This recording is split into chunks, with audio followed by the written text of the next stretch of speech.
Assalamualaikum.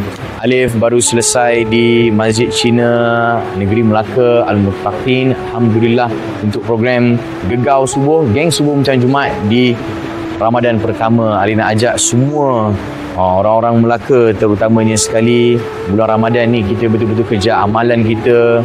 Nombor satu, kita perkasakan bacaan Quran kita, zikir, mengingatkan kepada Allah, dan kejar amalan pahala kita untuk bersedekah.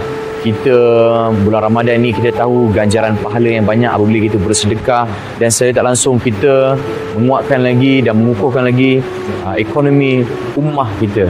Jadi insya-Allah mungkin kita boleh mulakan dengan keluarga kita terlebih dahulu, dan kemudiannya seterusnya dengan komuniti di sekeliling kita. Okey.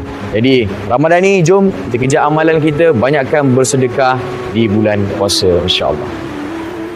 Dan juga bersama dengan Majlis Agama Negeri Melaka untuk kita teruskan wakaf, zakat, untuk kita menguatkan lagi dan memperkukuhkan lagi ekonomi ummah kita.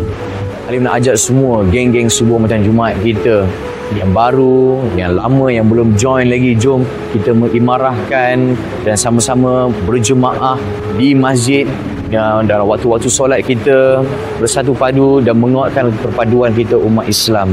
InsyaAllah kita jadikan masjid ni bukan tempat untuk kita solat saja, tapi tempat kita ekonomi, tempat kita bersama komuniti, keluarga kita, dan melapatkan lagi ukhuwah sesama umat Islam. InsyaAllah kita bersama-sama menyahut seruan ni bersama-sama dengan Majlis Agama Negeri Melaka.